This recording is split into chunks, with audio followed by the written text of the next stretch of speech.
जाते हैं। क्योंकि एक बार की बात, एक चोर जो है चोरी करने के लिए गया। चोर की चोरी करने की आदत थी, सब जगह पर घूमा, लेकिन कहीं उसे चोरी करने के लिए आज स्थान ना मिला। और चोरी करने के लिए स्थान ना मिला तो मंदिर में पहुंच गया। मंदिर में देखा, मंदिर में कुछ है तो है नहीं, क्योंकि भोले बाबा का मंदिर, भोले बाबा के मंदिर में ज्यादा क्या होता है, भोले बाबा को ज्यादा सेवा पूजा की आवश्यकता नहीं।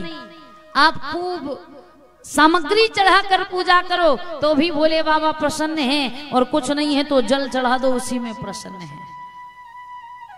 वो तो कहते हैं सेवा करो तो भी मैं प्रसन्न, और ना करो तो भी प्रसन्न। वो ज्यादा सेवा पूजा नहीं। इसलिए तो पहले 2, 4, 10, 20 साल पहले आप देखो, भोले बाबा के मंदिर सबसे ज्यादा, और जंगलों में भोले बाबा के मंदिर, गांव में भोले बाबा के मंदिर। क्यों? वो ज्यादा सेवा पूजा नहीं चाहते। लेकिन अभी 2-5 साल से भोले बाबा के मंदिरों में इतनी भीड़ लगी है कि एक के बाद एक भक्त लगे ही है सेवा पूजा करने में। अच्छी बात है, सेवा पूजा भक्ति करनी चाहिए। लेकिन भोले बाबा के मंदिर में जब वो भक्त पहुंचा तो देखा कि कुछ है तो है नहीं, क्या चोरी करूं? तो मंदिर के ऊपर घंटा लगा हुआ था। तो सोचने लगा ये घंटे की चोरी करूं, लेकिन छोड़ूं कैसे इसे? तो भोले बाबा की जहां प्रतिमा थी, जो शिवलिंग था, उसी के ऊपर खड़ा हो गया और वो घंटे को छोड़ने लगा। और जो ही घंटे को छोड़ रहा था कि भोले बाबा प्रकट हो गए, बरम ब्रुयात, वरदान मांगो। ये चोर घबरा गया, क्योंकि भक्त वक्त तो था नहीं, चोर था। और जैसे ही भोले बाबा प्रसन्न हुए तो सोचने लगा पता नहीं कौन आ गया, कहीं पुजारी जी तो नहीं आ गए, नहीं मेरी चोरी पकड़ी गई हो। तो तुरंत घबरा गया और छोड़कर खड़ा हो गया। भगवान शंकर बोले वरदान मांगो। चोर ने कहा तुम हो कौन ये तो बताओ। शंकर जी बोले हम भगवान शंकर हैं और तुम्हारी भक्ति से प्रसन्न हैं, मांगो क्या मांगना चाहते हो। चोर ने कहा मेरी कैसी भक्ति, मैंने तो भक्ति की नहीं, फूल नहीं चढ़ाया, जल नहीं चढ़ाया, बेलपत्र नहीं चढ़ाया, कैसी भक्ति। भगवान शंकर कहते हैं अरे भक्त, कोई फूल चढ़ाता है, कोई फल चढ़ाता है, कोई जल चढ़ाता है, कोई बेलपत्र चढ़ाता है, नाना प्रकार की सामग्रियों को चढ़ाकर पूजा करता है, लेकिन तू तो पूरा का पूरा चढ़ गया, बोल क्या मांगना चाहता है। तो ऐसे भोले बाबा, आप थोड़ी सेवा पूजा भक्ति करो, उसी में प्रसन्न हो जाते हैं। सारे देवताओं ने भगवान शंकर की स्तुति आराधना की। भगवान शंकर सब देवताओं से कहते हैं आज की तिथि को शिवरात्रि के रूप में मनाए। सब देवताओं ने भगवान शंकर की बात को स्वीकार किया, और बात को स्वीकार करने के पश्चात कहते हैं सब देवताओं ने शिवलिंग बनवाए। भगवान नारायण ने स्वर्ण का शिवलिंग बनवाया और वैकुंठ में ले जाकर स्थापित कर दिया। माता लक्ष्मी ने स्फटिक का शिवलिंग बनवाया और वैकुंठ में ले जाकर माता लक्ष्मी भी सेवा करने लगी। चंद्रमा ने मोती का शिवलिंग बनवाया और चंद्रलोक में ले जाकर सेवा करने लगे। सूर्य ने तांबे का शिवलिंग बनवाया और सूर्यलोक में ले जाकर सेवा करने लगे। धन के देवता महाराज कुबेर ने स्वर्ण का शिवलिंग बनवाया और अपनी स्थान पर ले जाकर भगवान शंकर को स्थापित करके और अलकापुरी में पूजन करने लगे। सभी देवताओं ने अलग अलग धातु का शिवलिंग बनवाया और अपने अपने धाम में ले जाकर स्थापित करके पूजा करने लगे। तो स्वर्ग में भी सारे देवता भगवान शंकर की सेवा पूजा आराधना भक्ति करते हैं। पृथ्वी लोक पर भी भगवान की पूजा होती है, चाहे देवता हो, दानव हो या मानव हो, तीनों लोकों में भोले बाबा की पूजा होती है। एकमात्र ऐसे देवता हैं भगवान शंकर जिनकी तीनों लोकों में पूजा होती है। और एक हनुमान जी महाराज, जिनके लिए हनुमान चालीसा में कहा गया है चारों युग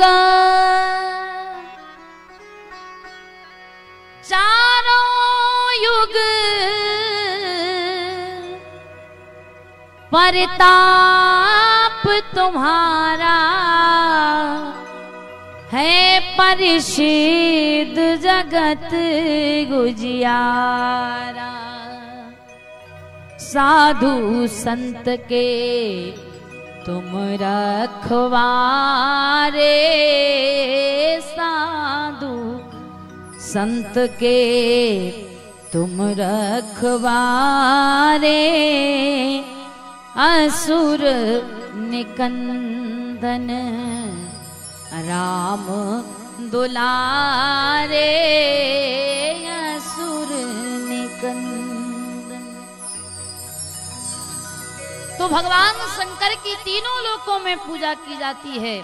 बाकी आप चारों युगों में देखिए, अगर सतयुग में सेवा पूजा की भक्ति की बात आएगी तो सत्यनारायण भगवान, त्रेता की बात अगर हम करें तो राम जी, द्वापर की बात अगर हम करें तो भगवान कृष्ण, और कलयुग में सब अलग अलग देवी देवता की पूजा करते हैं। कोई राम को मानता है, कोई कृष्ण को मानता है, कोई शिव को मानता है, कोई शक्ति को मानता है। लेकिन शास्त्र कहते हैं भगवान सब एक है, पर व्यक्ति का इष्ट एक होना चाहिए, माने सबको। ये नहीं कि हम राम जी की पूजा करें तो शंकर जी की ओर देखें ही ना, या शंकर जी की पूजा करें तो राम जी को देखें ही ना, ऐसा नहीं।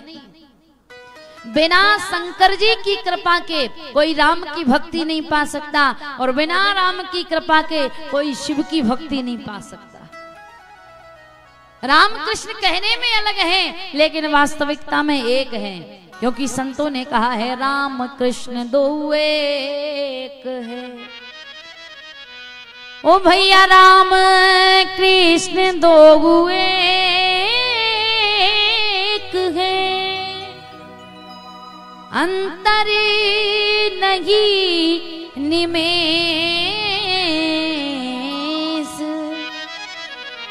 इनके नयन गंभीर हैं, इनके चपल विशेष, इनके चपल विशेष। देखने में अलग अलग हैं, लेकिन वास्तविकता में दोनों एक है, अलग नहीं है। भगवान सब एक हैं। आप सेवा कीजिए, व्यक्ति का इष्ट एक होना चाहिए, और सम्मान सबको दे, प्रणाम सबको करे, वंदना सबकी, लेकिन इष्ट एक हो, क्योंकि एक साधे सब सद है। तो चारों युगों में अलग अलग देवताओं की महिमा बताई जाती है, लेकिन कहते हैं चारों युगों में और तीनों लोकों में आप किसी भी देवता की सेवा कीजिए। जैसे देखिए, राम को मानने वाले राम जी की सेवा पूजा भक्ति आराधना करते हैं, राम जी की आरती करते हैं, और आरती के बाद फिर गाते क्या है?